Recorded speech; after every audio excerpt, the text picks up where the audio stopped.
Well, good evening, everybody, and welcome to episode 7. Can you believe that, Sarah? 7 of Hocus Focus. I'm Thomas Sheridan. And I'm Sara Mondaini. And we want to thank you all for enjoying the show, sending in great comments, sharing the videos around, and participating. We have another video this week that's been sent into us as a location report. So we have a really participative audience who are really involved, and it's great stuff to see the numbers of the show growing and everything. Also, thanks to you who continue to watch our recent special report on the that ended up on a rival video channel for obvious reasons. It only just goes to show that we were probably over the target when we made that one. So how are you tonight, Sarah? I'm good, thank you. I'm ready to go. Had a busy week researching all the different topics, and the week just goes so fast, what with researching, writing and editing, and then the filming day comes around before you know it. And I just want to thank everybody too for sharing and watching and all the comments and for helping to get the other video shared. I won't mention it too much here, but if you haven't seen it already, then go over to Thomas's Odyssey channel after this episode and have a look through and you'll find it. It's interesting. And also I'll pin the link into the comments below so you can also find it. So this week's story, first one, is an unusual one. It's about the concept of trains and railways being haunted or being places of paranormal events. Now, for me, this is a very personal one in terms of my own experience. When I was growing up, I used to go to a Boy Scout meeting that was in an old part of the town where I lived in. And there was a street that I used to walk by, and I used to be terrified of it. It was an alleyway that was completely pitch black. And I'd be walking down the street, and I used to go, and I'd get to the alleyway walking back, I would run away in absolute terror. And I found out years later, speaking to somebody, a relative, that I had an aunt who used to be a nurse in a nearby hospital there. And she was terrified of working the night shift because she didn't like getting the bus at that bus stop, because she always used to ask. She'd ask someone from the hospital to stay there with her because she said it was a very frightening and foreboding location. There wasn't many people around, and she always felt like she was being watched. Years later, when I was in secondary school, a teacher told us a story about how there was a tram crash at that location, and the children are often heard crying for, I never heard this. The children were often heard crying for their mothers and stuff like that, and the kids were all put in that alleyway that I was afraid of as a kid. They were all lined up there, the ones who had been killed in the tram crash. For Americans, a tram here is what you call a trolley car, but they were usually double-decker. They ran on tracks through the streets. So that's what happened there. And ever since then, I wondered why not a bus thing or anything like that. And I think it was because of the BBC making of The Signalman, the Charles Dickens story, which we spoke about here before, about the haunted tunnel, that I started looking at other things. One of the worst actual train crash that ever happened on these islands happened in Armagh in Northern Ireland I think it was around the 1870s, when a train carrying children to the seaside fell off an embankment, and it was a catastrophic loss of life. And to this day, locals talk about hearing screams on the side of the train tracks and so on. And another thing that happened was that I used to live in another part of Dublin where the old trams had been removed years ago, and people for years later used to see the trams that when there was no tracks even on the streets coming down. So it was almost like there was something in the railway, whether it was you think about like an old steam train, right? It's like a living thing. You put fuel into it and water. There's an alchemical process, and it makes this thing move. There's the tracks, that ribbons of iron that run across the landscape for thousands and thousands of miles in some cases. You think like you get off, say, in London, that track at Waterloo Station goes all the way to the other side of Russia, to Vladislavstok, one continuous piece of rail, when you think about that. And there has to be some kind of antenna aerial type effect in these things that pick in signals, because when you start looking into the abundance of stories of ghost trains, they're everywhere.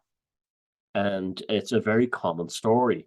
And it's often, I'm surprised it's not spoken about as much, but there's always stories that railway men will tell you that they see people on the tracks and they think they've hit somebody late at night, and there's nobody there. And there's other weird things as well. Like you'd be traveling through the middle of the wilderness and nowhere. A lot of Bigfoot sightings and things like that have actually been train drivers in the US Pacific Northwest and things like that. And so there's something about the railway line, even in a city.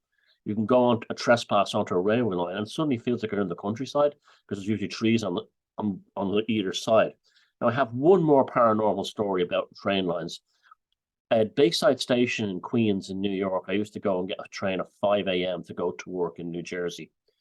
And one morning I was looking down the train tracks and I saw this light moving back and forth between the trees.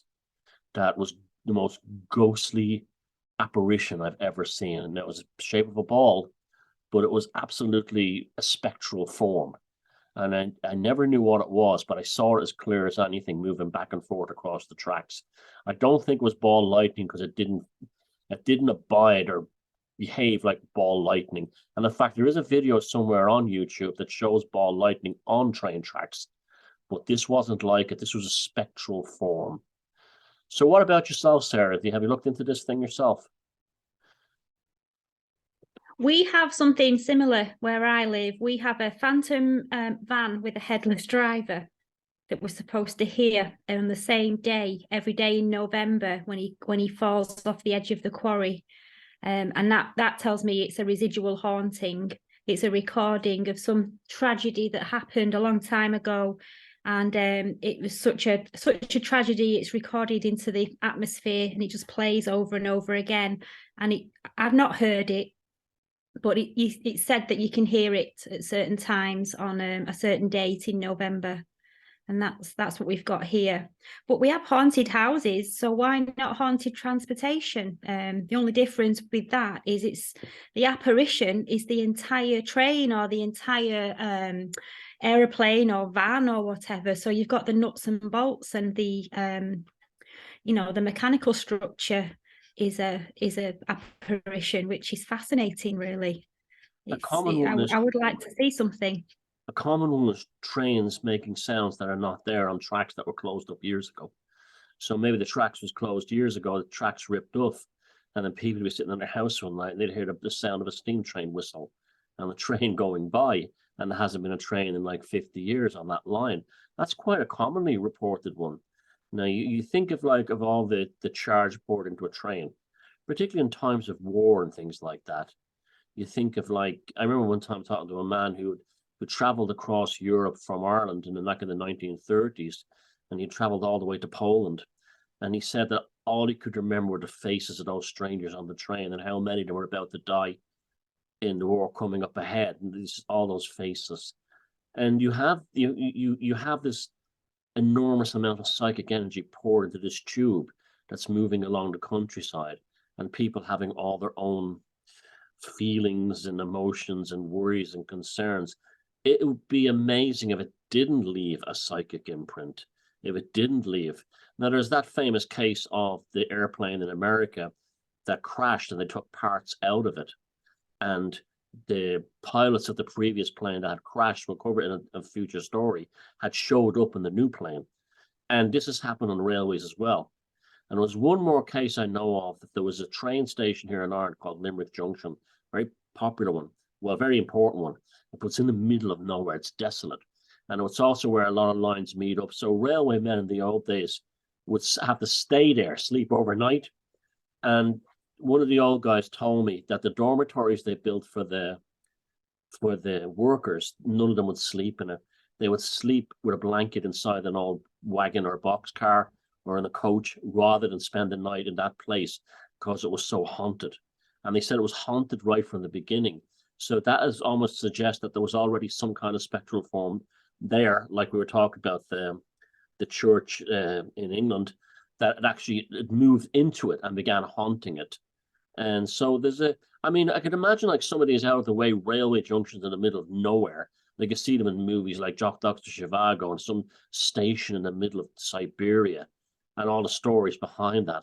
There has to be all kinds of spectral energies connected to that, to places like that. Well, when you think about it, steam railways especially, they're from a bygone era. And many people have met the fate by the railways on the tracks through train crashes, or even those that were building the infrastructure. And railways are very remote, and many stations are abandoned or isolated, and they look like they're stuck in time warp, some of them. Yep. And they connect remote towns and cities, but they do, in order to do that, they have to travel through miles and miles of hinterlands. And often the trains are empty, and there's just so many opportunities on the trains and on the railways for murders and suicides and all kinds of events that we don't know about. So it would make sense for it to be trapped in the atmosphere and replay itself. There's also stories of ticket collectors where a woman might get on a certain station and she's dressed in Victorian clothes in the 1970s. And when he would go over to get her ticket, she'd vanish. And this would repeat every so often. So that's what you were saying about locked into the psychometric energies of the location. But to actually get on the train and travel with them is amazing. Is that to me is because it's actually traveling with the mode of transportation. But there's I couldn't even begin to understand how that happens. But the thing is too that the emotional capacity and it's that's wired up in them possibly creates the charge. But a lot of people who work on the railways in the old days, especially, if they saw ghosts and things like that, they would not report it because they would probably lose their job because they'd be considered mad or unfit for the purpose. And you think like in Ireland, all the railways, the amount of people that carried to immigration, and they'd have like you'd get on the train here going to America, you'd never see your husband, your friend, or whatever ever again. That was very common. You think of all the psychic energy poured into the stones on the platform, and so on, and the things that happened during World War II, the horrific events of that. But yeah, I mean, do you ever hear the London Underground is incredibly haunted, and I know people have told me they've had personal experiences. One of the best ghost documentaries on the internet is a thing called Ghosts of the London Underground. It's made by Channel 4, I think, but it's on YouTube. And it shows like that. And I always feel that when I'm down that underground system in London, that it feels like you can feel the past all around you, and the walls and the tiles, in everything. There's something very haunted about the place. And some of the stories are just incredible, like actors who are murdered, who show up on the platforms. And the workers had incredible stories as well, down those tunnels late at night, things they would see and hear, and voices and everything else. And so then you have, that's a secondary thing, right? That's almost like the veins of the life of the city underneath it, carrying all the psychic energy inside it. But that's a very good documentary on it. It's called Ghosts of the Underground. It was a story that interests me when I was reading about this, and that was the Abraham Lincoln funeral train. And that was back in the day, the military officials had a train built exclusively for Abraham Lincoln to use as transportation to try and also to try and unify the country after the Civil War. So you've got the presidents now that have got Air Force One, but back in those days, they wanted to build this train for him to travel around on. And they planned a grand victory tour, but Lincoln didn't want any part of it. And he said the reason was it had cost too much, but his aides thought there was something else bothering him because he was actually known for his deep intuitive abilities and to be quite a psychic man.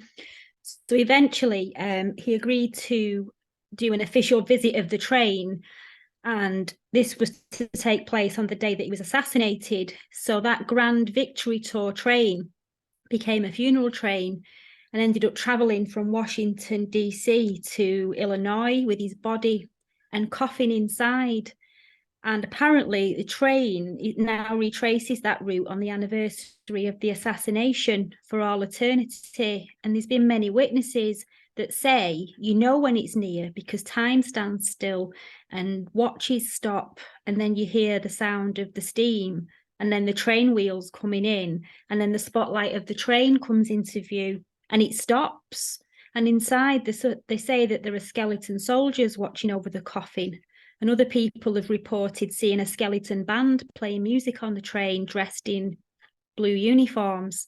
And then eventually the train pulls off and disappears off into the distance. And when the people look at the time, around 8 minutes of time's been lost. Well, I never heard that. And I knew that about Abraham Lincoln. Him and his wife doing seances in the White House was a big deal. That he was very much interested in spiritualism and stuff like that. You wonder if it was the interest in spiritualism created that effect afterwards. But that was to be, you were saying that was to be his victory train after the Civil War, but it ended up becoming his funeral train. Well, I think that's a good place. That's a good place to end this report on the first story of tonight. Yeah, definitely. So if you have any spooky train stories or know anything like that, you know the comments are below, and let us know about them. I'm sure plenty of you have.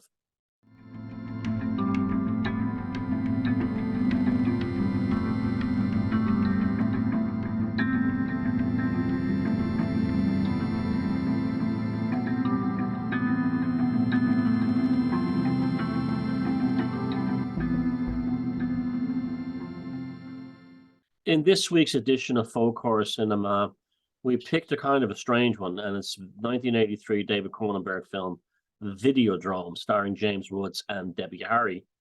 The story is kind of prophetic in many ways because it treats cable TV in many ways like how the internet would develop and it would actually change people. And Cronenberg got the idea from, in Canada, TV stations used to broadcast on the far end of the UHF spectrum from places like Buffalo in upstate New York. And they were often strange and weird programs that were shown late at night. I've seen these things myself, some very strange broadcasts that I stumble upon late at night. Cronenberg wrote a story of Videodrome around that, and that these were actually affecting human consciousness. And they tune into a station that they initially think is from Malaysia that's showing torture, horror, and killings. And James Woods, who's the executive of a small TV station, becomes fascinated by this idea and wants to know more about them because they're constantly looking to boost the ratings, more sensationalism, more shock, more horror, moving the station forward. He meets Debbie Harry, who's a radio DJ who has a strong sadomasochistic aspect to her personality. She's like an agony aunt on the radio. You see right from the start that she's sexually excited by people's problems. She's an extremely disturbed individual. And she begins a relationship with Woods that becomes sadomasochistic. At the same time, too, from constantly watching this Videodrome station, James Woods starts to hallucinate and loses touch of reality to the point where he doesn't know what's real and what isn't. And the story progresses. We meet a character called Brian Oblivion, who runs a kind of a religious movement based on this concept of the cathode ray. And what you're seeing in Videodrome is a lot like the internet was to come.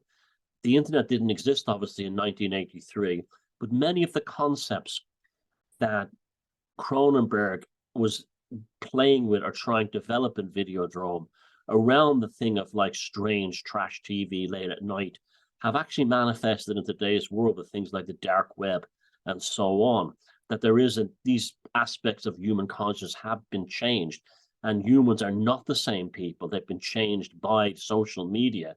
And there's a very prophetic element to Videodrome about this.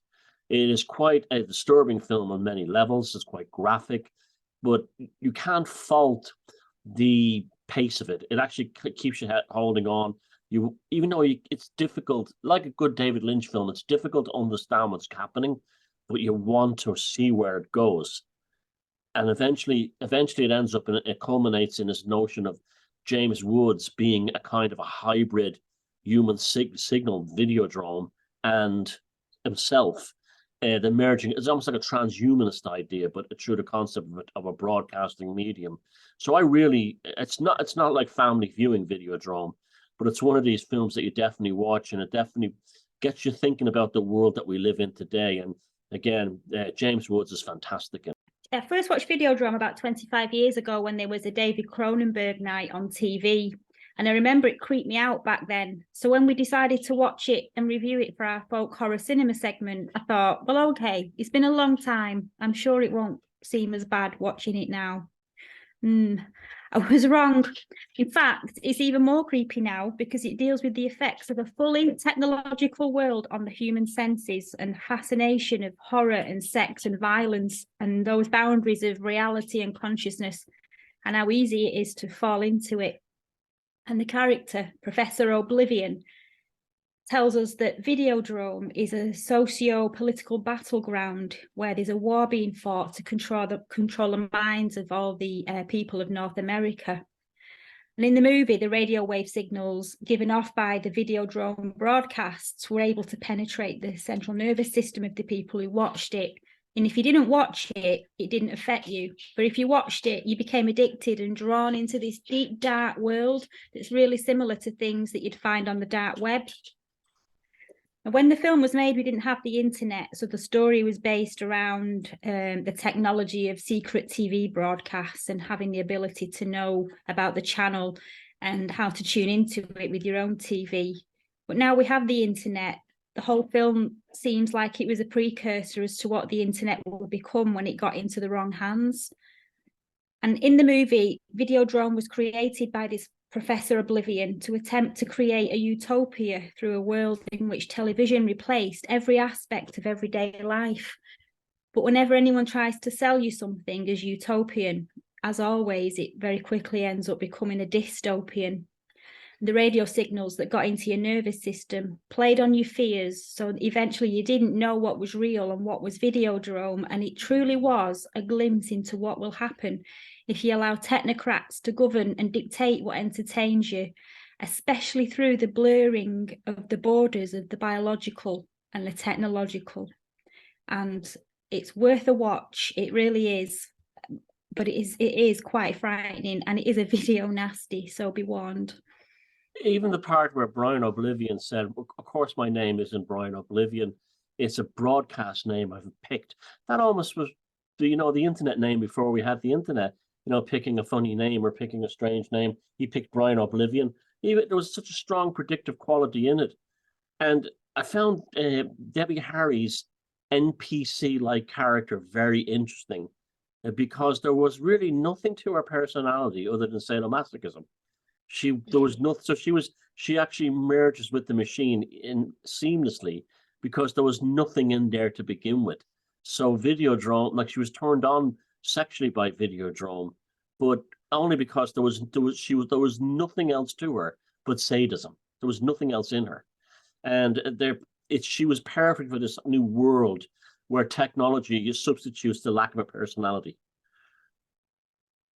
Yeah, even the hero of the film surprised me because he just succumbed to it all so quickly. He didn't question anything. He just got off with Debbie Harry's character and did whatever she suggested, didn't even find it strange, and found that he was enjoying it. And then the next thing, he's in this deep, dark world that was so different to the world he was in the day before. And there was no grooming, nothing. He just fell straight down the rabbit hole. And yeah, well, he had been watching Videodrome before he met her, so he was already getting these signals through a central nervous system. But she kind of acted almost like his, the ferryman in Greek mythology, bringing you to the other side. She was almost the one bringing him into Videodrome because her personality was so, basically empty, except for sadomasochism, that she seamlessly entered into the Videodrome. And that was, I found really fascinating, is that the signal was so powerful. But we see that with social media. It's what we saw, what we've seen in Videodrome, the movie, we see today in social media, where people, I saw a very funny video today. It says, when will people finally see the real me as being the person on the internet I'm trying to fool people into thinking I am? And that was like, that was sort of in Videodrome as well. This concept of there was some kind of salvation for the humanity within the cathode ray tube. And there was even a cathode ray ministries, like there was a church run for the cathode ray ministries. And it was just, yeah, he didn't know where he was in eventually. And it's just like today where people are sort of like a half social media, half person. They're a mixture of both.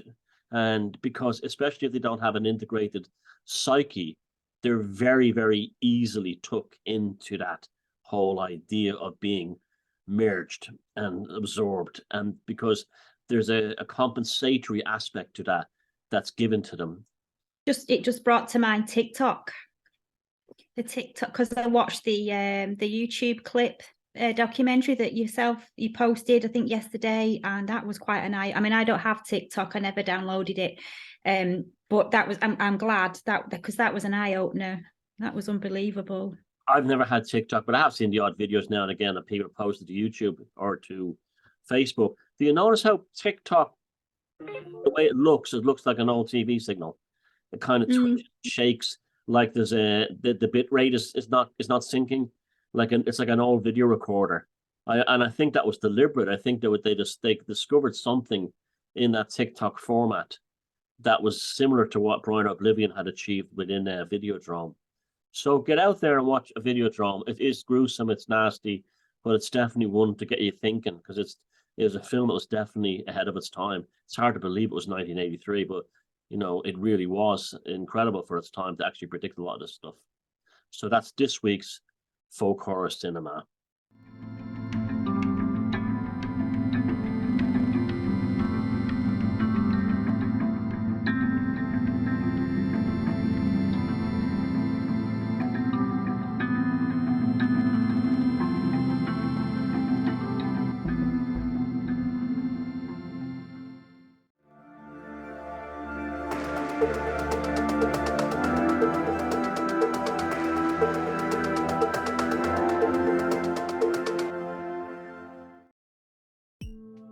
Situated between the three shires, Staffordshire, Cheshire and Derbyshire, is the spectacularly atmospheric outcropping of millstone grit, which is known locally as the Roaches. Lying in what is now the Peak District National Park, this expanse of rock lies above the mill town of Leek and can be found on the A53, Buxton Road. The three distinct outcroppings formed by the Roaches, Hen Cloud and Ramshaw Rocks are the foreboding backdrop for many tales, mythologies and folkloric events that go back into the annals of history. Each of the escarpments has its own particular character and energy. Both the Roaches and Hen Cloud are exhilarating places. The Roaches have a warm enveloping feel, Hen Cloud a vibrant and triumphant energy, and Ramshaw Rocks a darker and much more elusive energy to describe. On approach, the gothically dramatic moorland with its jutting escarpments has attracted walkers, climbers and tourists over the last couple of centuries. Even royalty have graced the area. In 1872, the Prince and Princess Mary of Teck, the late Elizabeth II's grandmother, visited the Roaches, and even a throne was carved out of the gritstone to commemorate the visit. In 1916, J.R.R. Tolkien, who was stationed at an army barracks in the nearby Cannock Chase to the south, took much inspiration from the area when constructing the mythologies of Middle-earth, and upon visiting the area it is clear to see where he gained some of that inspiration. Another literary notable, inspired by the environment here, was the anonymous author of one of the greatest poems in the English language, Sir Gawain and the Green Knight. It is held by both amateurs and literary academics that the dialect is written in and closely resembles that of North Staffordshire, in particular the nearby vicinity of Leek, where much of the dialect is still evident in the speech of the locals. The spectacular chasm of Lud's Church has been identified as the setting of the Green Chapel, where Gawain encounters the Green Knight at the end of his eventful year-long challenge.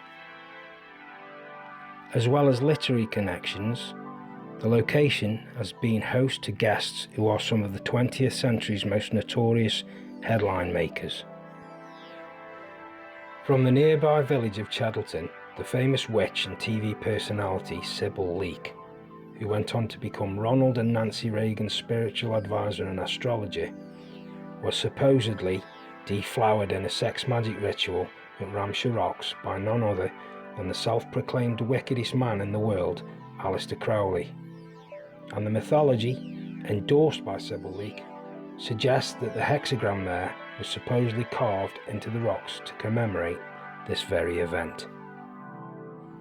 true or not, this site has been a magnet for occultists and tourists of a darker hue for a long time.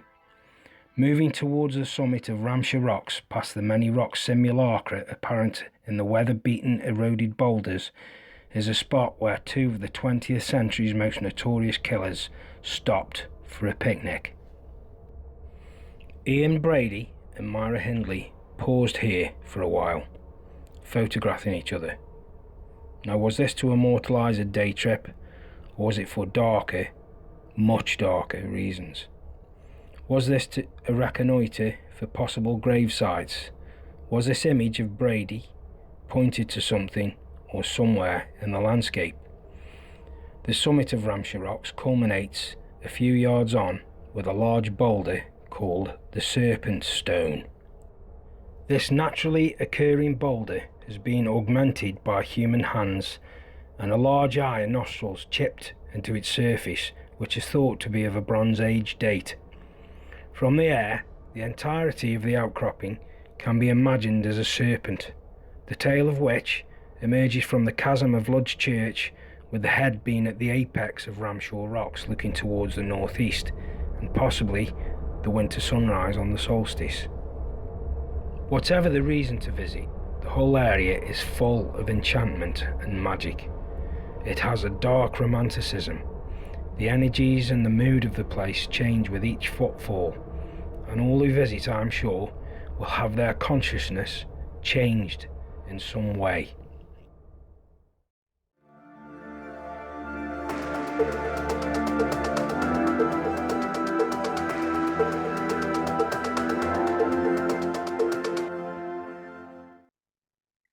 Okay, so now we come to our second topic of the evening, which is black-eyed kids. So what we need for this one is a suspension of disbelief because it's quite creepy. Now, a black-eyed child is a paranormal creature that resembles children between the ages of 6 to 16, and they have pale skin with black eyes, and they're reportedly seen hitchhiking or are encountered on doorsteps of residential homes, sometimes referred to the BEC, which stands for black-eyed kids. Encounters usually follow a pattern. The kids are in pairs and they knock on your front door and they ask you to let them in. And they say things like, "Can I use your phone? I need to call my parents," because they're in some kind of distress. Now, it seems as though they can't come in unless they're invited.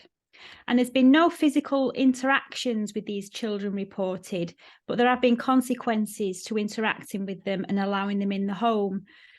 Now, Brian Bethel is a senior staff reporter at Abilene News in Texas, and he says he's not given to flights of fancy and he didn't make up his encounter to try to accelerate his career. In fact, it was quite the opposite. Him going public with his story has actually undermined his credibility and caused him quite a lot of problems at work. And I've got his encounter story here with a black-eyed child that I'm going to read to you now. This is Brian Bethel's story, and this goes back to an evening in 1995 when Brian popped down to his local branch of Camelot to pay his ISP bill. He intended to leave a cheque in their night slot. While he was sitting in his car writing the cheque, in the light spilling from the foyer of the nearby Westwood Theatre, there was a firm knock on the window, and two children stood there. They were boys between the age of 9 and 12 years old. Brian opened the window a little, and the nearest child asked if they could get a ride back to their mums. They'd come to see a movie, Mortal Kombat, but had left their money at home. Brian said he felt a wave of inexplicable fear wash over him. In his interview, he said that his visceral reaction made little sense even in the moment. Why would a grown man feel fear at the sight of two small children? It was as though his rational mind was quietly observing his body enter a stress reaction. He described his increasing fear. "I felt like I was being hunted, as if I was a prey animal." He noticed the movie had already started, so there wouldn't be much left of it to watch if he drove the children home to get their money and bring them back. The eldest child kept giving Brian reassurances it wouldn't take long and that they were just kids who wanted to watch a movie and they didn't have a gun. At this last declaration, Brian was completely unnerved. He looked away from the boys towards the door lock. When he looked back, the atmosphere had changed, and he was staring into a pair of coal black eyes. He apologised to the children, telling them he couldn't give them a ride, and he wound up the window and put the car into reverse.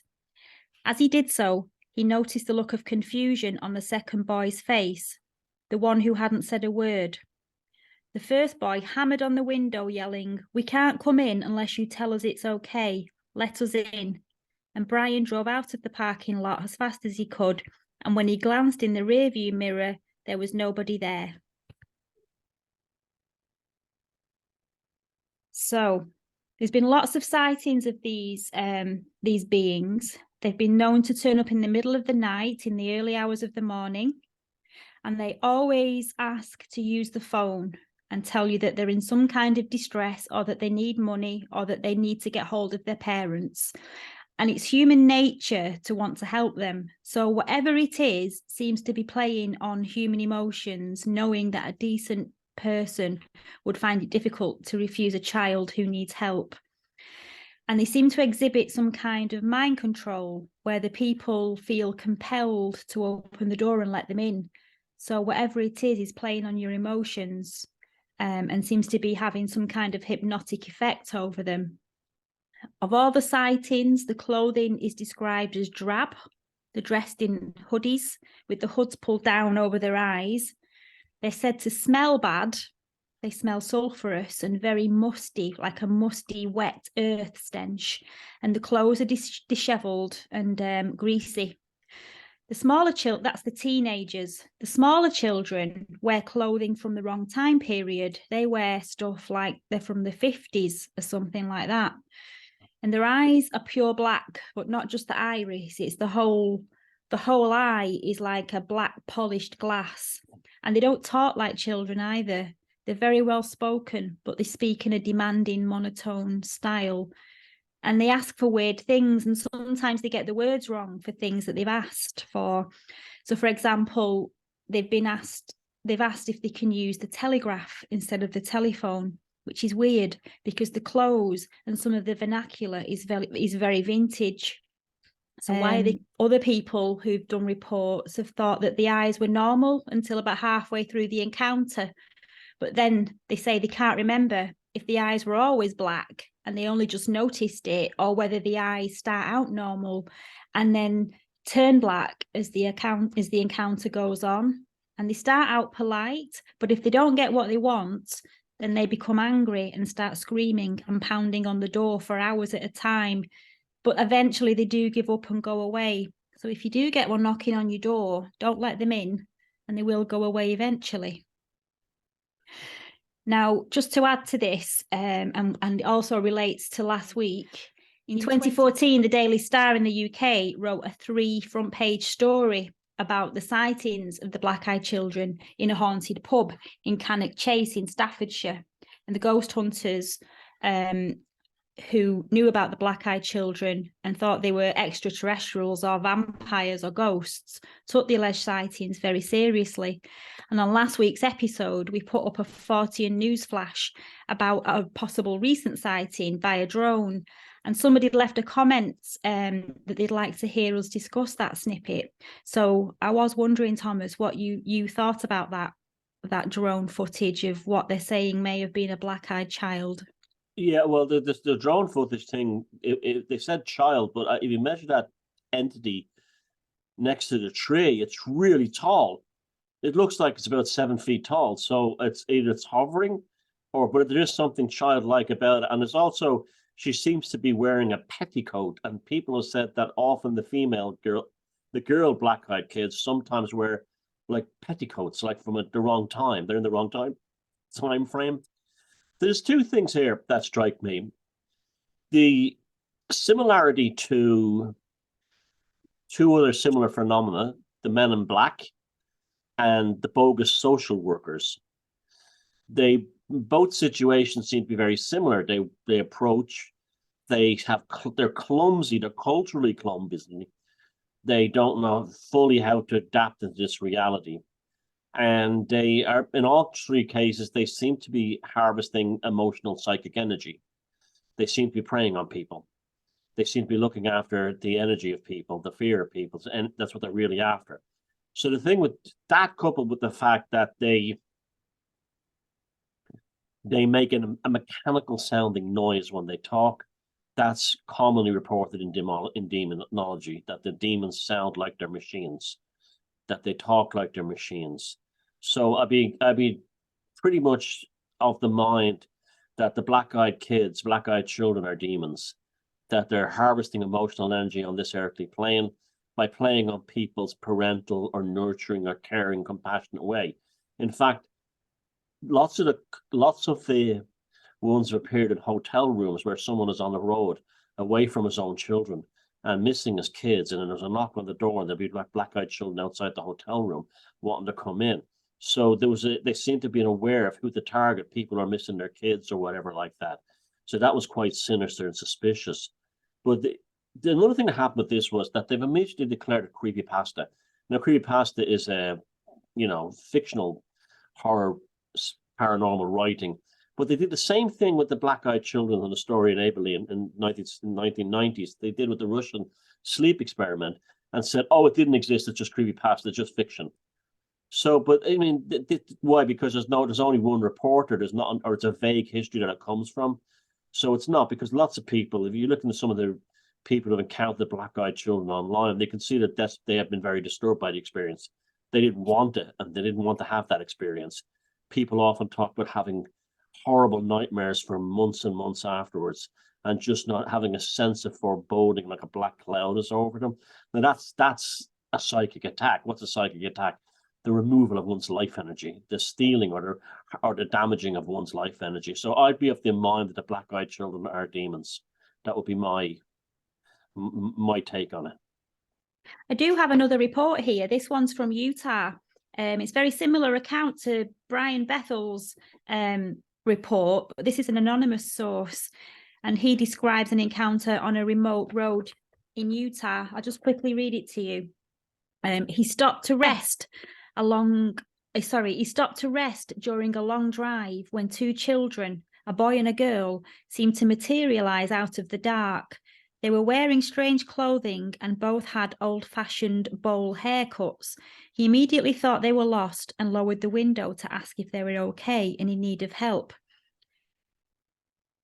As he approached the car, the leading child replied, "Yes, please."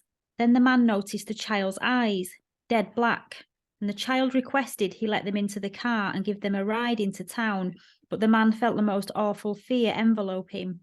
He felt sheer terror and paralysis.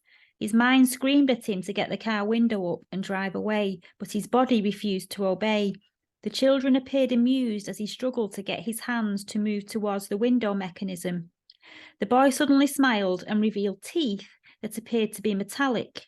It broke the spell, and the man managed to get his hand to the window.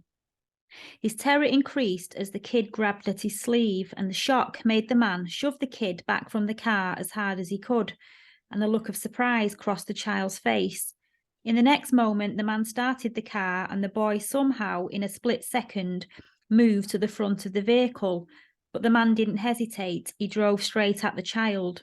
The kid thumped the car angrily, but the man carried on. The kid was hurled out of the way, and when the driver checked his rearview mirror, the child was standing up and brushing himself down like nothing had happened. Again, you mentioned a mechanical sounding voice. That's classically the sounds demons make. It's mechanical, electronic sounding. And that's just two reports that I've brought in the time restraints we've got for the show. But as I was researching it and looking into it, there are a lot of reports. Yes, some are creepypasta, but there are also some that were quite genuine, and they go back even further.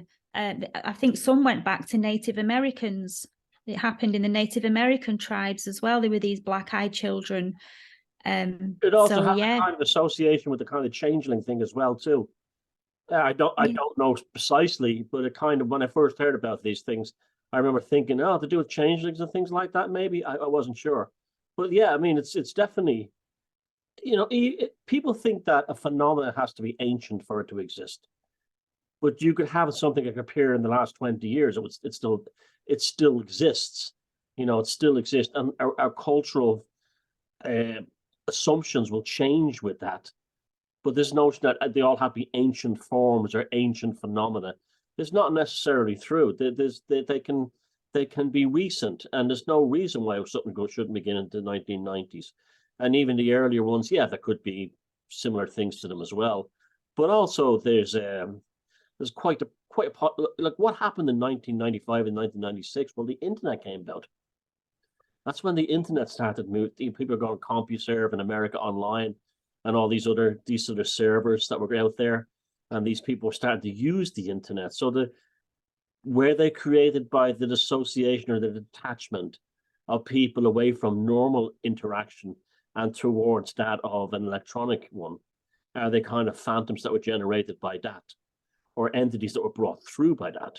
Because didn't he even say he was paying his internet bill when he saw the kids the first time? Yes, Brian. Yes, he did. Yeah, he was. Yeah.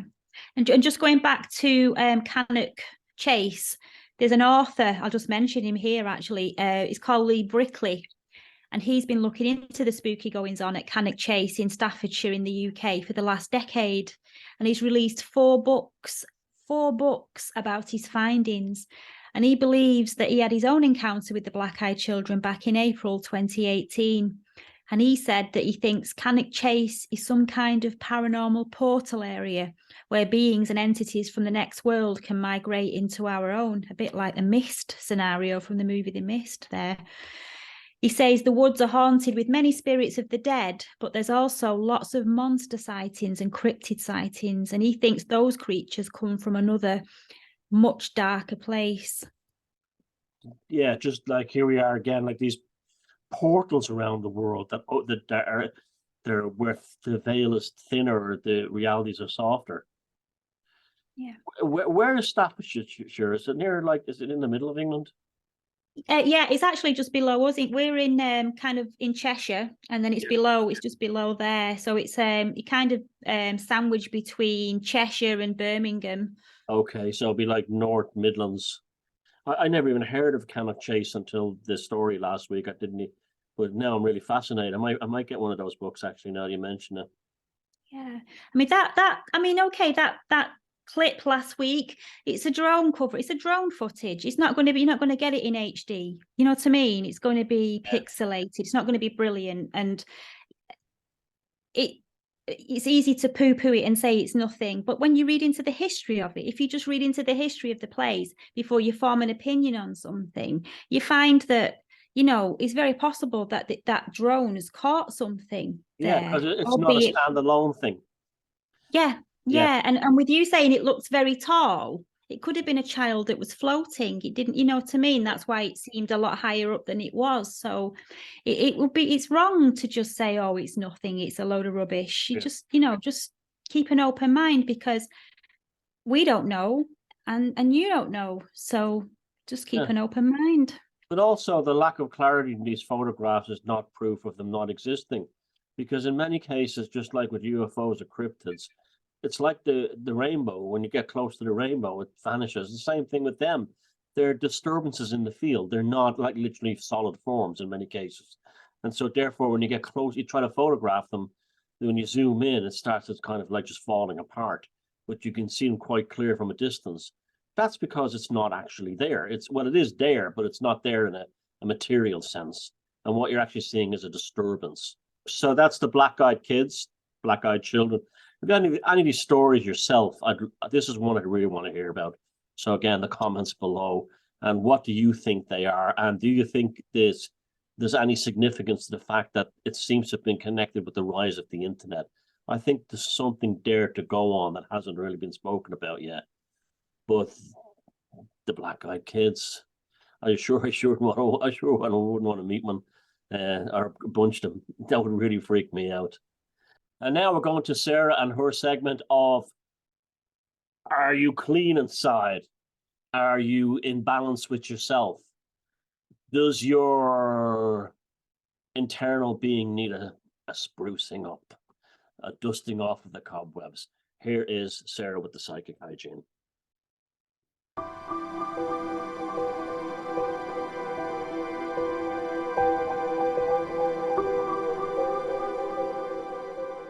pieces of advice when it comes to doing psychic energy work that will affect somebody else. First off, mind your own business and don't intervene unless invited by the person concerned. And second, if you are invited and you do decide to intervene, make sure that your own energetic garden is 100% in full working order before you do this kind of work. People sometimes think it's okay to go around healing, blessing, and cleansing everyone and everything they come into contact with. And you can't, and you mustn't.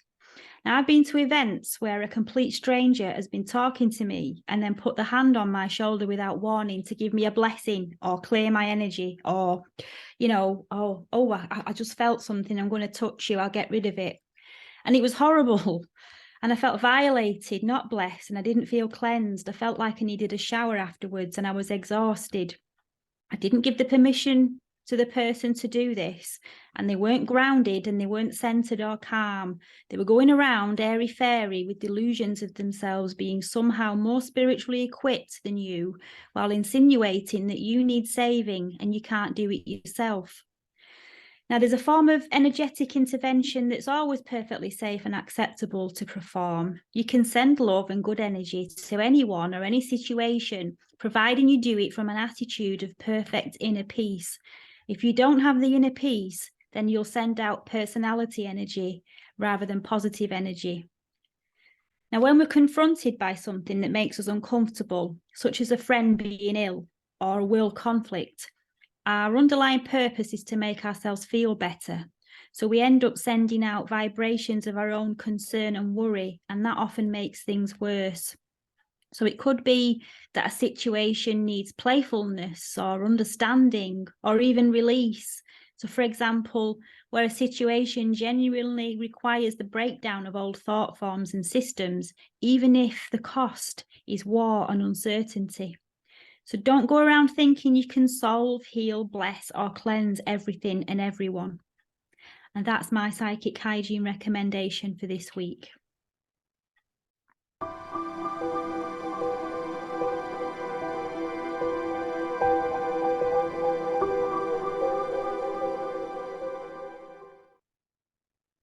That is my favorite one so far, because I know exactly what that's like.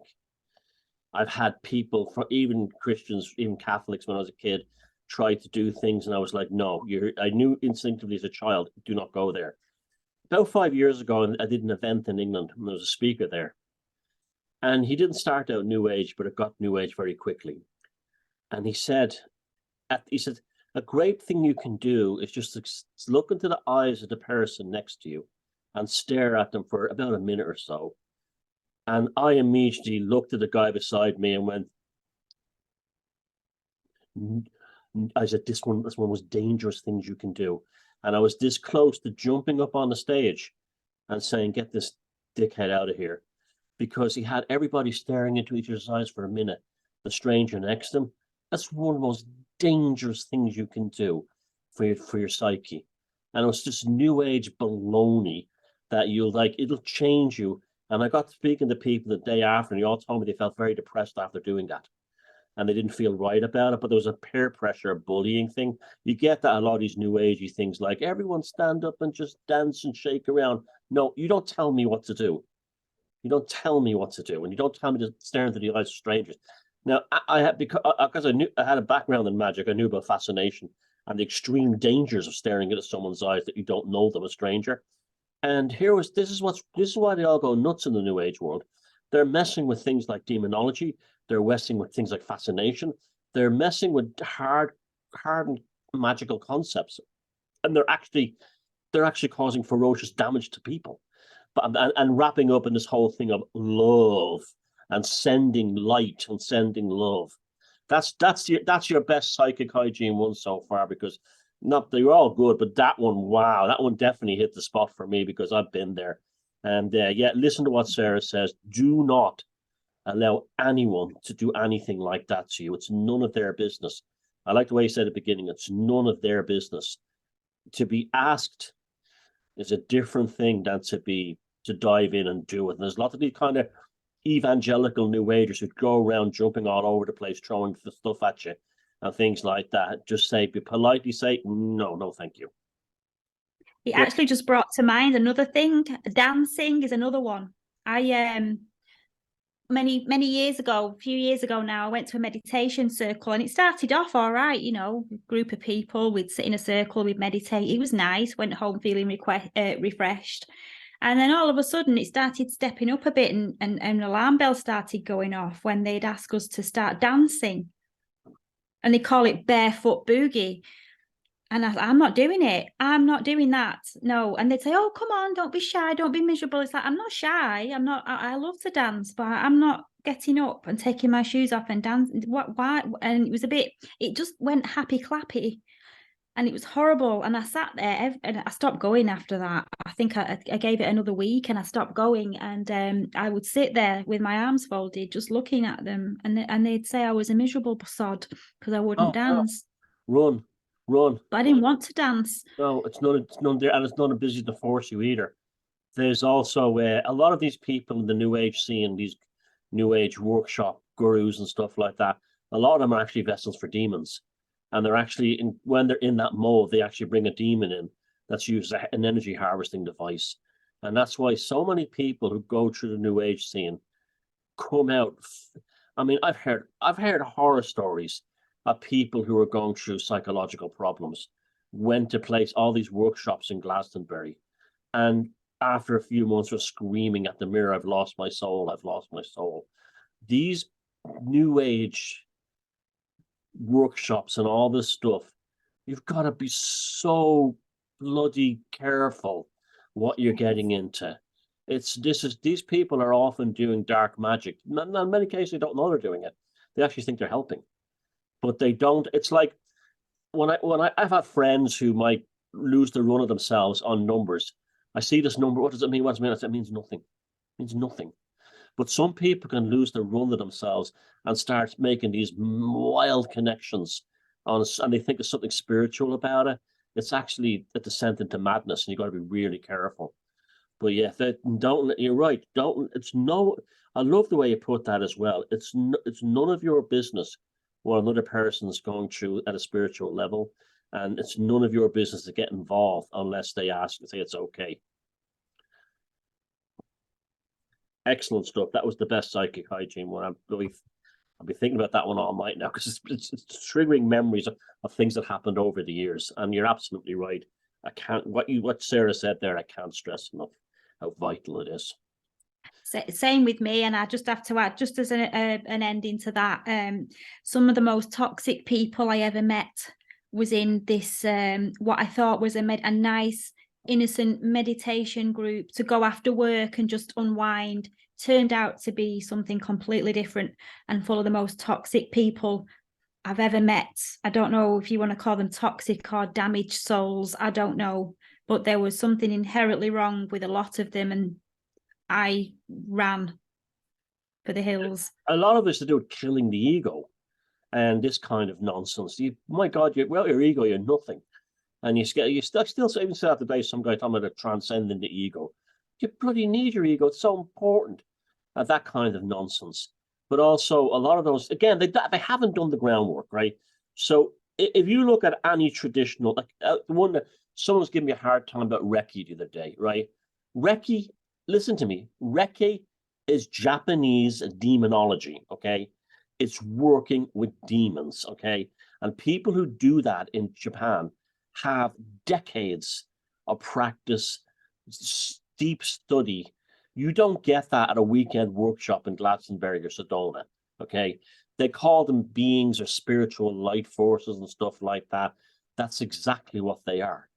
And if you don't know what you're really dealing with, it can be very damaging for you and others. And then people say to me, well, I've never done that and I can heal people. And I say, that's because you have a natural gift of healing. You didn't need the badge of this certain type of healing. You had that in you already. You didn't need a system. And some of the casualty cases I've come across over the years. I had one situation where someone was trying to heal another person with Reiki that I was close to. and I wanted to kill them. They were obviously hurting them and making them much worse. And I could see there was an S&M sadomasochistic element to it, is that you have these kind of like, I'm a spiritual healer, and what they really are is the entity inside them is going around looking for suffering people to harvest their life energy for them. It's a kind of a turn on. Be very careful with this stuff, folks. Be very, very careful with these new age people. There's lots of nice ones out there, lots of well-meaning people. But as Sarah said, it's a scene full of monsters with dream catchers and crystals. Yeah, it's true. And then the louder they scream that they're a spiritual healer, then the more likely that they're not. They're not, because the people who've got the natural gift and ability, they don't need to shout it around, and they don't need to tell everybody, you know, they just do it. It's just done with permission, obviously, but it doesn't need to be shouted around at an exhibition or a talk or a circle. You don't need a circle. You don't need, honestly, I'm a solitary practitioner now in what I do. I'm not interested in circles. I have a group of friends, 4 of us, who are very close, trust them with my life, known them for years. But when it comes to the work, I'm solitary. I won't work with anybody. It's the same with the magic. It's like I've been making that point. You've got it's you. I mean, some people enjoy being involved in a coven or a group like that, and if it works for them, that's great. But I don't, and it's also a lot of these people who aren't successful covens. They've grown up with these people and known them since they were kids and things like that. So it's worked. They were all like a spiritual tribe anyway. But yeah, I mean, the thing is like there's also, how can you develop your psyche on a personal level if it's part of a group format thing? You're always constantly going to be diluting it. You know, you've got to get out. You know, you've got to walk, and that step into the abyss has to be you alone. You know what I mean? It's called the fool card and not the fools plural card. You know, that's the reason for that. But we could probably have a show on the whole dangers of the new age, because I've got some stories, not from me personally, but I know other people have come to me over the years with some horror stories. But yeah, it's the ones who the most it's like in Christianity, the most pious ones are usually the most wicked, and it's the same in the New Age. The ones who are the most spiritual, the most dead, and who proclaim to be the most spiritual, are usually the most dead inside. And the most angry one, they're the most angry, narcissistic ones you'll ever meet. Yeah, and they've no sense of no sense of internal self. I've noticed that they've not even done the basic work on themselves. Like I've had people. I mean, I shouldn't be saying this, but years ago I was having this discussion with this woman, and I was saying to her, you know, I was explaining what annihilation gnosis was, that you basically bring yourself to extreme pain in order to actually achieve a spiritual enlightenment. And she was like, "That's the sickest thing I've ever heard." And I says, "Yeah, but it's central. It's not. It's central to. It's done safely, and someone's with you." And I was explaining how it was done. But I said, when you come close to death's door and move back from it, you're like you're reborn as a child, and you have tremendous creativity and amazing capacity for compassion. And she goes, "That's the sickest thing I ever heard. That would never happen in an indigenous society." And I was saying, this is central to Native American shamanism. Guess what this person called herself? She was Irish, by the way. A Navajo shaman. Did she do a weekend course? Yeah, in Cork somewhere. I'll give you another one. I think I saw another one that there was this group of Wiccans where a gentleman came from Africa, and they were talking about how to rid a spell, and they were talking about the cursing oils and their lemon spells, and he was going, no, my dears, what you do is you get a black chicken on a fast moving stream, and you cut the chicken's throat and pour the blood into the river. And they were like, "We do not endorse animal." You know, they hadn't got a clue. And here they were talking about cultures and respect. And this guy from Africa, who obviously was the real deal by the way he was talking, was just describing how he removes a curse by killing a chicken over a fast-moving river. And they became like an army of Karens. It was unbelievable. But it was also very funny to watch as well. And it says we on our Facebook page, we do not discriminate against anyone's culture, race, religion, or skin color. And here there was an African guy, he was telling them exactly what real magic was, and they banned him. And now on to the third of our 3 stories tonight. And that has to deal with the quite moving but also very controversial subject of the paranormal events in and around what happened in Lower Manhattan on September 11th, 2001. I think any of us who are connected to that in some way all have a kind of a strange event that happened in and around it or something to do with it. But I also think that it affected human consciousness so much that it actually damaged the fabric of reality. I mean, all these people were putting their psychic energy into the TV at the same time. But there's another story about 9/11 and Lower Manhattan that people don't know an awful lot about, and it is a very, very peculiar. In March 2001, a new exhibit called the Irish Hunger Museum, which was to commemorate the numbers of people who died in the Irish famine on Gorta Moor in the 1840s, and all the immigrants who came to New York because of it, was commissioned in Battery Park just below the World Trade Center. It was a cottage that had been taken from Atimas, which is ironically just up the road, from that had been abandoned during the famine times back in the 1840s. And it was been transplanted stone by stone and rebuilt in this exhibit in Lower Manhattan, using actual soil from Ireland and the actual land from around it and the grass. So it was literally a little piece of this famine heritage taken from not too far from here and put and literally placed into Manhattan, Lower Manhattan. And that was March 2001. Immediately people started to say there was a strange sound in the air in Manhattan, a ghostly wailing. And it was often heard at 3 a.m. in the morning or 3:30 a.m. and would be finished by 5 when the sun came up. And people assumed it was because of the wind blowing through can be a very windy place down there. But this was a whole new sound. And as of course it happened that the 9/11 thing happened a few months later, and some people put the speculation that it was a banshee that was actually foretelling what was going to happen in Lower Manhattan. Now, but the interesting thing was it didn't stop after the 9/11 events. In fact, it's still going to this day. And while the new tower was being built on the site up until the 2012, 13, 14, the sound was so loud that it was heard in places like Tribeca and almost in Midtown Manhattan. And it was always reported at the same time. Now, this is proof it wasn't the wind, because if it was the wind, you would hear it all the time. But people said it started about 3:13, 3:30 in the morning and went to about 5.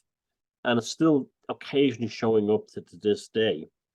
And that's a concept that perhaps there was a banshee in Lower Manhattan that had been transplanted in a psychometric sense when the stones of the old cottage were taken over and rebuilt in Battery Park on Vesey Street, just at the bottom of the towers before they came down.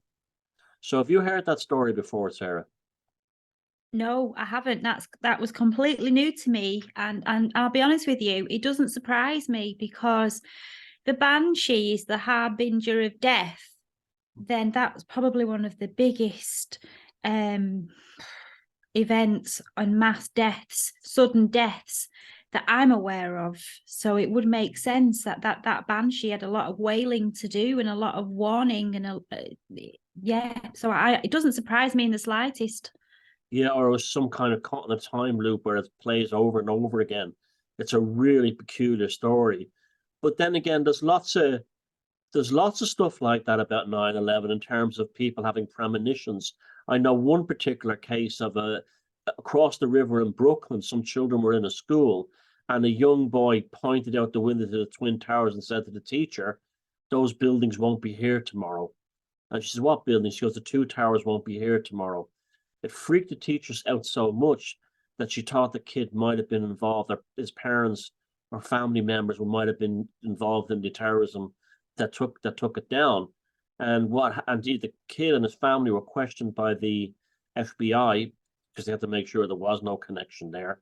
And sure enough, there was no connection there. And the kid absolutely made a premonition of the actual collapse of the two buildings while he was in class. Wow, I've had a look at some of the premonitions on the internet, and I've also got a couple of personal stories that relate to that as well. But there was some absolutely chilling premonitions that I came across on the internet. There was one about a week before the attack. A lady called Bonnie and her husband Eamon, which is an Irish name, were walking with his brother. We're talking with his brother about the possibility of the World Trade Center being attacked. And he had a foreboding feeling that started a few weeks before 9/11.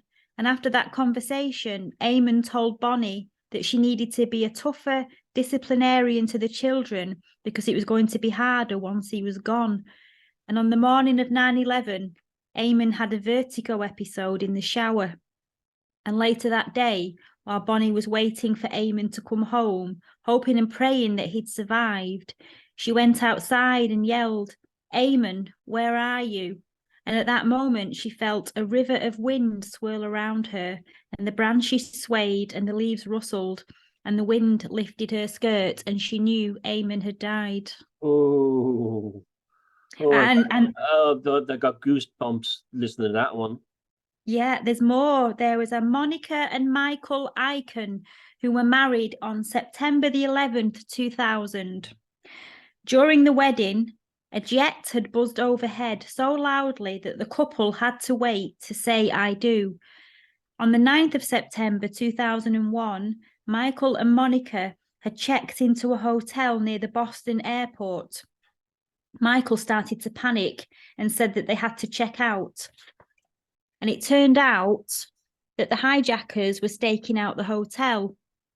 After the attack, Monica woke up one night to find Michael standing at the foot of their bed. She thanked him for coming, and he smiled and disappeared. And Monica described him as glowing, and he told her that he was always going to be there with her in her dreams. Yes, those terms is the predictive quality. I mean, there was so much went on. There were so many album covers, TV shows, cartoons, artwork in the years leading up to it that not only vaguely showed what happened that day, but there was a band called The Coup, and they showed them blowing up the two towers. That's exactly where the thing had happened, and they were and the album was to be released around the same time. And there was another band on their album had a picture of New York in flames, and it was a Live in New York City album, and it was to be released on September 11th, and they had no idea. This is the power of that event so ruptured reality that it blasted its psychic effect backward in time. And that's how artists and people like that are picking up on it. When I stopped working in Lower Manhattan, then I was coming back to Ireland, it was 98 or 97, I think it was. I was going down the subway station at Chambers Street, and I looked at Lower Manhattan, and there was the Twin Towers. And I was thinking to myself, well, that's the last time I'll ever see that place again. Meaning all of Wall Street, not just those towers. But it was, And then a few years ago, I was flying from Dallas to JFK, and I was thinking, oh, I got to get a great view of Lower Manhattan here from the plane as it was coming over. And I thought I'd be like really emotional about it. And I felt nothing. It felt like that what was in Manhattan now was not the place that I knew back then. Literally, it had been wiped off the face of the earth, out of this matrix. That 9/11, that reality before 9/11 was pushed into a bin somewhere, and the new reality has existed since then. I'm convinced of it. But yeah. There was another guy who had dreams. I think he was in France, and he used to go down to a bank where they had a clock that couldn't be tampered with a date on it, and he used to take a photograph of himself under the date clock, and like a month before 9/11. He took a photograph that drew true to Twin Towers, all the flames coming out of them. Now, on September 8th, sorry, August 8, 2001, in my dream diary, I had a dream that I was walking along the ruins of a giant building, just the frame of it above a vast city. So I even dreamt about it as well. Yeah, I've got a couple of personal recounts of some premonitions myself. In August, like yourself, 2001, a family member, I won't mention who he is, he had a dream a couple of weeks before 9/11, and he said that in the dream, he was inside a big glass skyscraper, and that he and all the people were rushing down the staircase to get out, but nobody knew why or what was happening. And he said in this dream, they eventually got to the big glass doors in a foyer, and there was a New York City policeman dressed outside, dressed in a long overcoat, telling them to move away. But the people wanted to stay close to the building walls because they thought that if the tower was going to collapse, it'd fall outwards and they'd be safer underneath it. And they were trying to tell the policeman, and then the next thing, the whole thing came down vertically and there was nothing but blackness. There was an unbelievable stories of survival. Like there was one story of these, like two firemen were taking a woman out. She was disabled and she needed assistance. And they were just about to walk out the front door when the tower came down on top of them. And when they were all standing in blackness, and then they saw the sunlight peering through and the whole tower had collapsed around them, but not a piece of debris had hit them. Nothing out of these enormous buildings. They were in a hollow in the middle where nothing happened. And I also recently, I showed a news report that was from the night before, from Eyewitness News, Channel 7 in New York. And it not only did 2001 look like a different place, but you could see it was energetically the same as the 1980s. Those of us who've lived through that event witnessed a space-time shattering that's completely undeniable. And I do have a belief that we are actually in the wrong reality now. I think a lot of the work I've done in the recent years is trying to find a way back to where we should be. And I think that's what a lot of things like the Mandela effect are. The ones I know some of us people are remembering the wrong thing, but I do believe it's glimpses of the overlapping realities where things are slightly different, and we notice it. And I think that the increasing occurrence of Mandela effects is quite positive because it means we're getting closer and closer back to the reality we had before it. Totally down with that. Totally agree with you. I watched that clip that you posted, and it made me nostalgic when I saw the towers after the weather report, and they were there glistening in the heat of the night. You could see them, you could see the heat, and they were just there, and it just seemed so quiet and peaceful, and it was just, nobody knew. It was just this calm before the storm, and it really was like a different world then. When the main story was some kids who'd gone to see a stripper, and the body language of the mannerisms of the people on the news broadcast was so much healthier and more natural and more naturalistic than what you see on news reports today. That you were looking at three human beings reading the news and not three weird, bizarre propagandists delivering like lies. I mean, you didn't feel that hypnotic thing that you seem to feel. It was just comes out the TV now. Just a harmless news report with a bit of sport. It didn't have that sort of, it's like a portal had been opened and the demons took control, and that they're holding us in this reality almost. And that's the premonitions, like the Banshee. That was all about that. That was all about what's coming. I did a talk in England a few years ago about it, and I asked people when it was. I remember how many people watched it live on TV, and nearly everyone did. And I said, how many people felt it was evil? And everyone put their hands up. But they couldn't explain why it was. It was even things like the faces of demons in the smoke going up the side of the building. Now you can say that was just a simulacrum, but no, it's not. That smoke was telling you, that devil face in that demon face in the smoke was telling you that wickedness beyond what we were being told was at work here. Real devilment, you know, real out there wickedness that we could hardly understand was there. And that's what even though they are only shapes in the smoke, our mind, our subconscious mind makes us find those devil faces to tell us. And then there's other things. Wasn't there also a Mothman event on the day as well?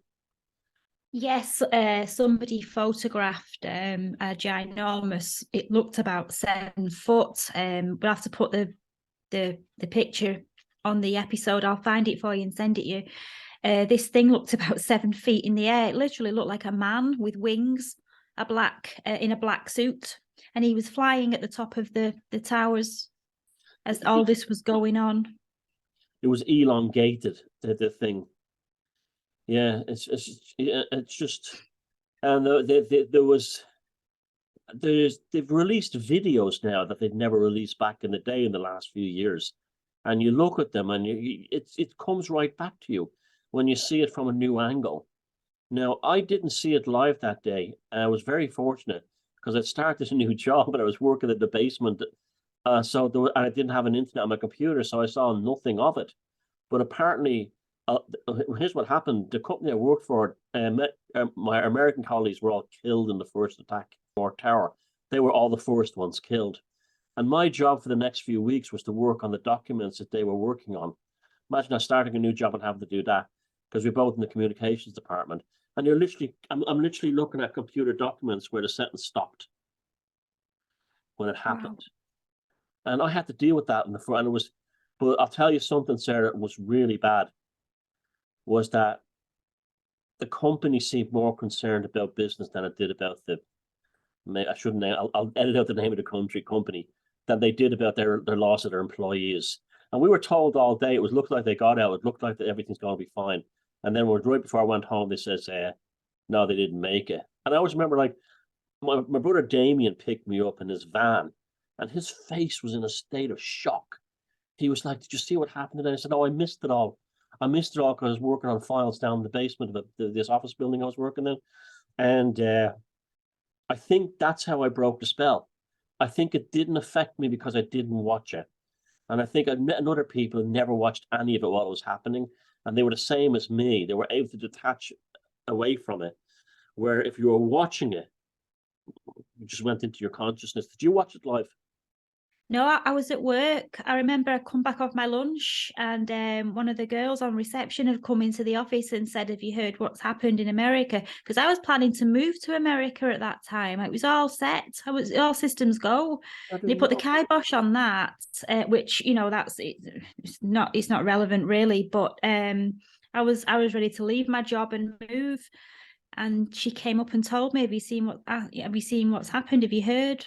I said, no, what's happened? And even when she said the World Trade Center towers the tower at that time had come down, it didn't really. I'm like, what? Are you sure? Yeah. Really? And it wasn't till I got home that night and saw on the TV the extent of what was going on, and then that's when it washed over me. But I didn't see it live. No.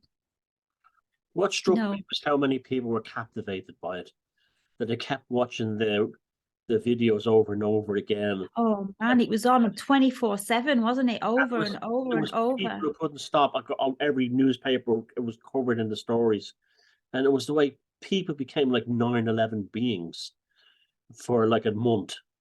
And it was like the lockdown from a few years ago. There was a point where I thought, then this will never end. This is never going to stop. This is never not going to be talked about as the most main thing ever again. Fortunately, it did after a while. But I bet there's loads of stories of people that have never come forward and said it. They're afraid to say it. Because I tell you, there's some kind of weird reaction.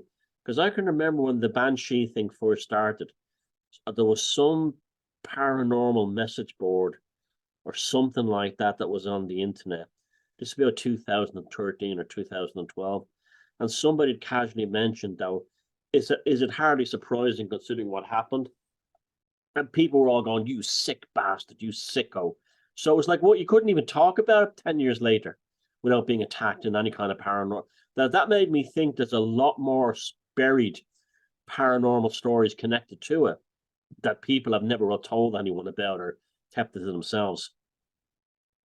Well, I've got a couple of just quick stories here that I just want to quickly just mention to you, and a couple of books that they appear in as well. So if anybody's interested, they can go out and have a look at the books. There was a Sergeant Frank Mara, who was one of the police sergeants there, and his book is called From Landfill to Hallowed Ground. And he was working on the hill. And while he was working on the hill and they were clearing all the body parts and the debris to take to landfill, he said that he saw the appearance of a woman dressed like a Red Cross worker from the Second World War. And he said this ghostly spirit had visited him multiple times, and she was carrying a tray of sandwiches. And at first he thought she was trying to help them, with them being first responders. But he wasn't the only person who'd seen this spirit. And also there was a psychic medium they brought in to try and explain it. And she said it could have been a soul collector guiding the people to the afterlife, because it was such a traumatic experience that a lot of those people that lost their lives like that wouldn't have realised that they'd passed. Yes. Another thing too, people would say, well, how come there was no ghosts on the site to this day? Well, they took the whole building literally very quickly out of Lower Manhattan, and they moved them across the river to New Jersey and dumped them in a field. So all the steel, all the concrete, everything was very quickly removed. Within a couple of months, it was all gone. There was just a box on the ground, and they had moved it over to New Jersey. So if there was going to, I'd often wondered if anyone was was looking across those fields in New Jersey at night and saw something, because that's where it would have happened, among the rubble dumped in on that landfill in New Jersey, on that field, while they were reclaiming the steel. That was where it would have been.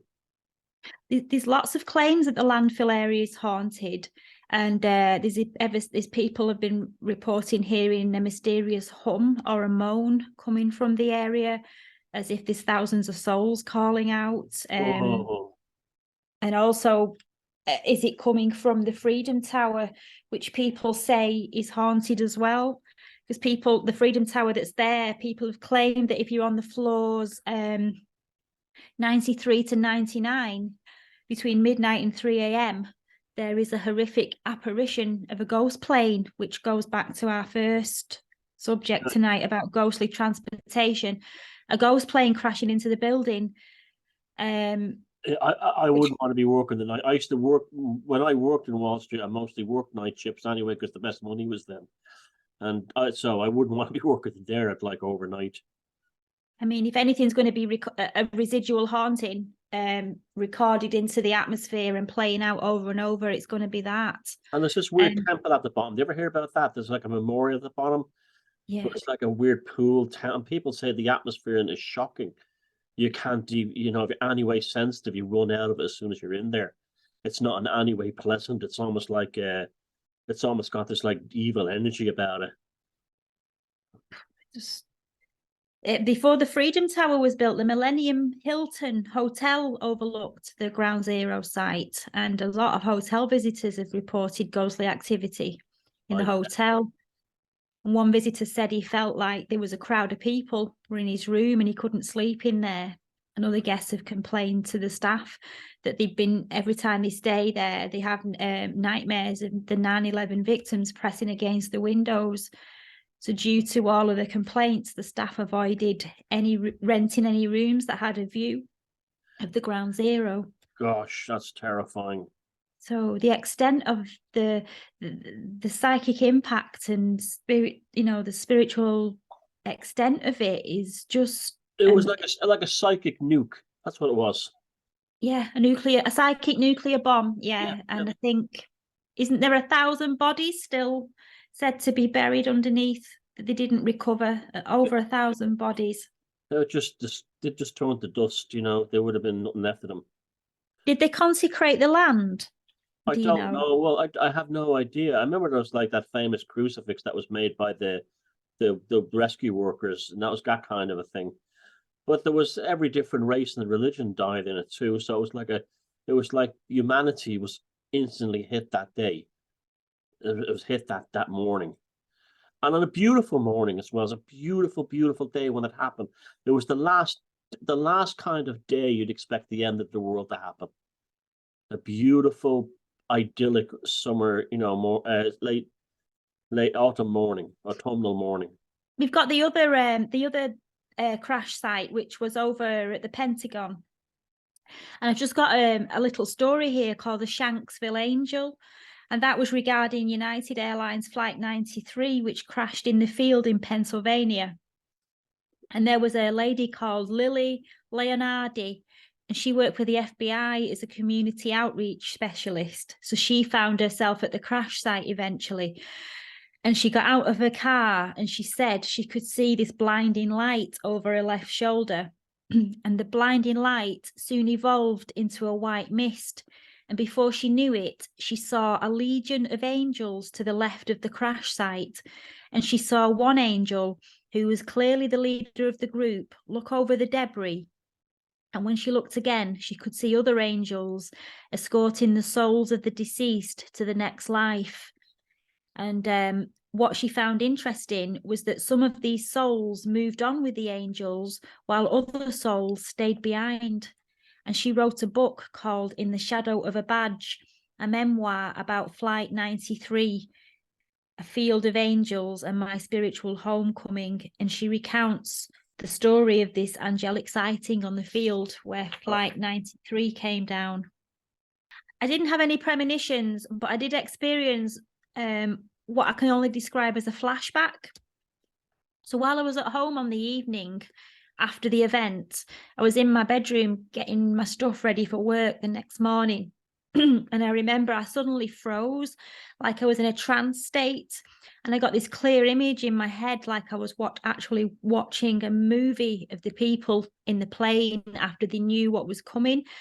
And they were phoning their loved ones to say goodbye. And it was so vivid and so loud in my head. I could hear them on the phones. And they were strangely calm, and they seemed to have accepted what was coming. And they were trying to soothe the loved ones that they were talking to. And then I snapped out of it. And I went downstairs in floods of tears to tell my parents what I'd just experienced. And I remember telling them this, and they were just looking at each other as if to say, what the hell, But they knew what I'd experienced had happened, and it was just so vivid. Wow. So vivid. And even now, like talking about it, it's still really, you don't expect to get so emotional about it, but when you get into an in-depth conversation like this, it just washes over you. Yeah, because all those feelings come back, and unless you live through that time, you never explain to people what it was like. And the damage to the world, you had huge numbers of young people who were like little kids then, who would have watched their parents being horrified, watching and thinking it was the end of the world. And they were going to grow up damaged by that, because if they had to live through this, the look of their parents' faces, like the parents feeling helpless. You had that. So you've had all kinds of psychic, social, cultural, and every other kind of monstrosity that's spawned out of it, on top of all the other things to do with it. But like that, So if you have any 9/11 stories, paranormal ones, not conspiracy, that's been done to death. We're not about that here. That's for another story, another time. But anything to do with that you had premonitions or strange events around it, or some of the stuff that Sarah's been talking about tonight, let us know, because I think there's not been a proper archive done of this stuff yet. I think it needs to be properly archived. So maybe. Do we need our Renfield raincoats and welly bobs this week? Or can we sit back and relax in some hot, sunny psychic weather? Let's find out as I hand you over to your very own psychic weather vane, Thomas Sheridan.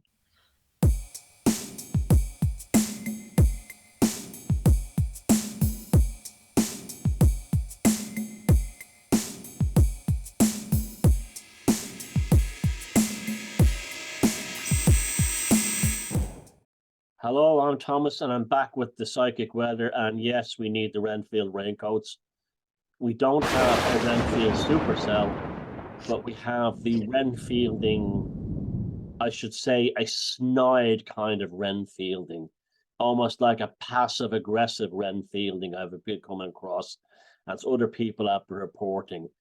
So rather than a hysterical attacking swarming of the Renfields, they have activated to a point where they're snide, smug, but that's often a precursor to a bigger Renfielding event.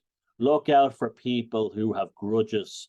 Look out for people that probably years ago, they might have a perceived grievance against you, making a snide comment in your person and family member, saying, "Oh, that's easy for you. I remember when you did that," and this kind of poisonous thing, or like, "Oh yeah, that's rich coming from you when you did this," and these kind of Renfields are out. A lot of that. That's psychic energy harvesting, by the way, that they're after. So yes, we're not in a Renfield cyclone. We're not in a Renfield supercell.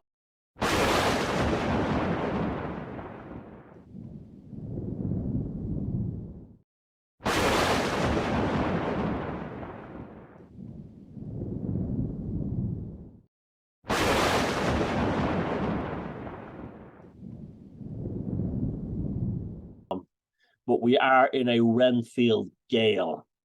So think of it that way. So again, what's the rule with these Renfields? You just bloody ignore them and you get on with your life. And eventually they also are weather vanes teaching the rest of us of disturbance in the greater psychic field. So there may be events in the world happening that's setting them off. We know about the UFO stuff in America and a lot of other weird stuff that's going on at the moment. They may be an expression of that. But the Renfields are out.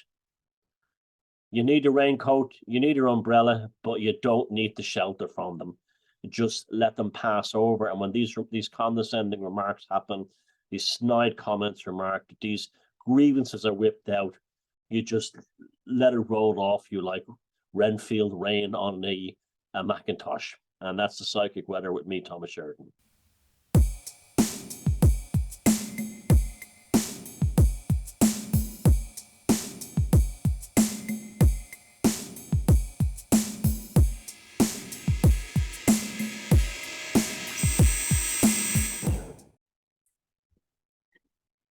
Thank you, Thomas. Yeah, I've noticed some Renfielding. You feel it first, and then it never disappoints. It shows itself.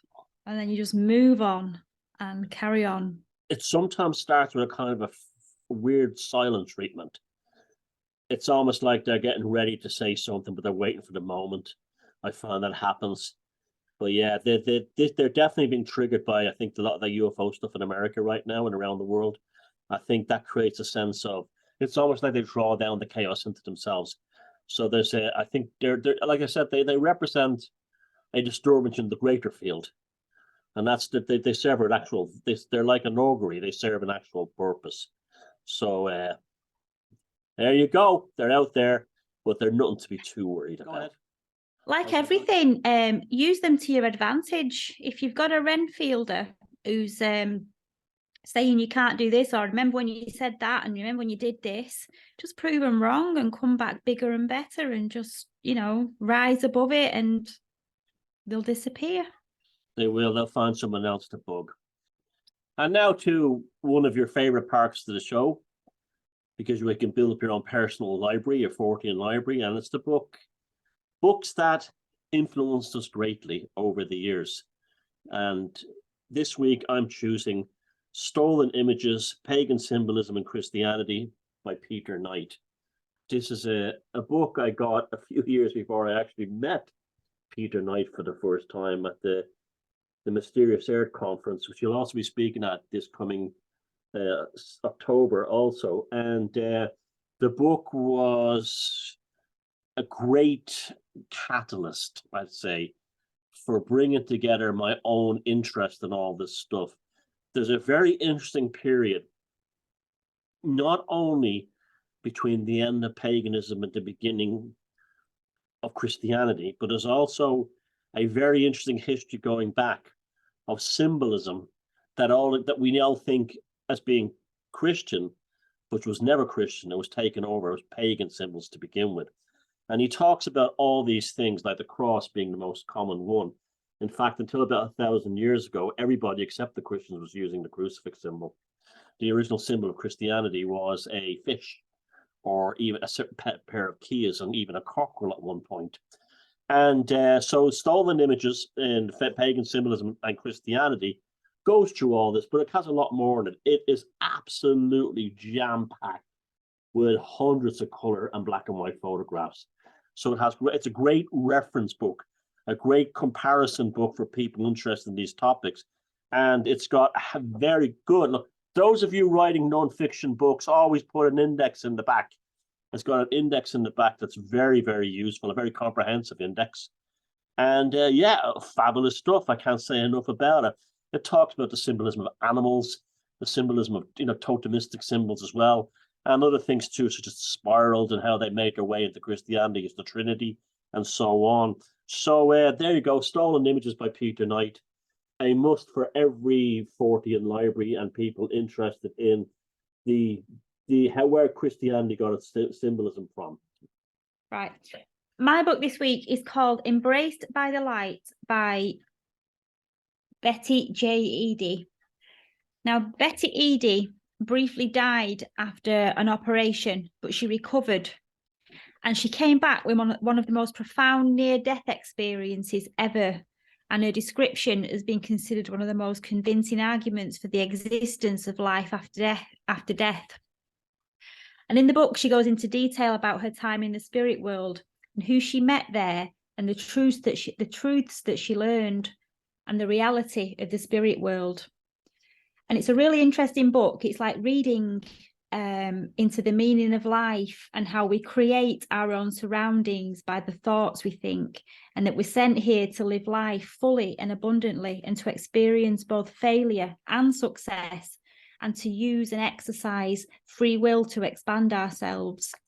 It's a simple and wonderful story, and she answers questions that people have asked about death for eternity, and she explains why life is difficult and sometimes bad things happen to good people, and reminds us that the importance of the near-death experience is what teaches us about living. Now, science decided in the last few hundred years that there is no spirit in man and there is no life after death. And this has led to an unnatural fear of dying, and it prevents us from living life to its fullest. And this book reinforces that dying is spiritual, and it doesn't lead to a desire to die, but a desire to live life more completely.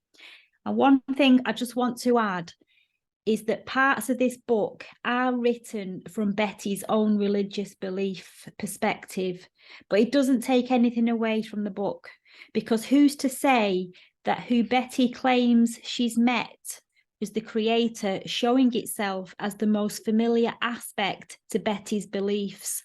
And who's to say it wouldn't appear to you or to me as what we most associate with it, which could be something or someone completely different to Betty's experience?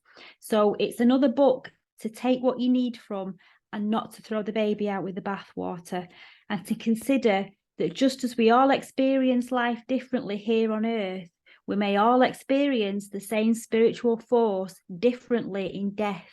And truth is always truth, regardless of what perspective or religious slant we decide to put on things down here. And that's my recommendation for this week. That book's been out a while, hasn't it? Yes. Yeah, I think I've seen that in the past. It's been a good few years.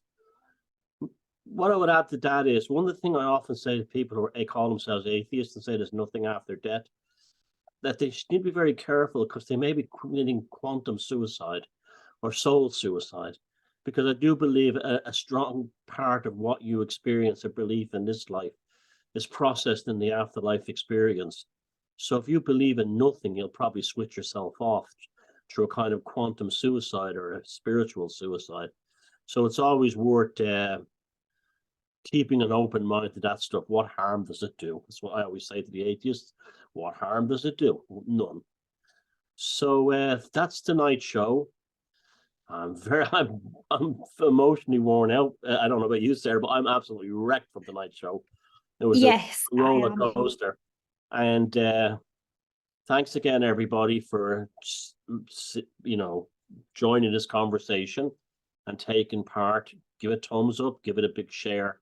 And next week's episode number 8 will be on Sara's channel. And if, again, we like the location report this week. If you want to send one to us, send me an email or a message, and we'll find a way to put it up if we think it's good enough. Although the 2 we've gotten so far are great. And that's all I really have to say. Anything you want to add to that, Sara? Just to echo what you've said, thank you for watching us and for sharing us and for supporting us and for all your comments. We couldn't make the programme without you, and it's brilliant. And I'm really, happy with how big it's gotten, how popular it's getting, and it's just a dream come true. So please keep watching, keep sharing, and keep supporting. We really do appreciate you, and we couldn't do it without you. And remember, the reason why we take an interest in Fortean stuff is several reasons. It makes life more interesting, but also it's lots of fun. Always remember that. Never lose your childlike wonder. Thank you, everybody, and we'll see you on Sara's channel for Hocus Focus episode number 8. Good night. Good night.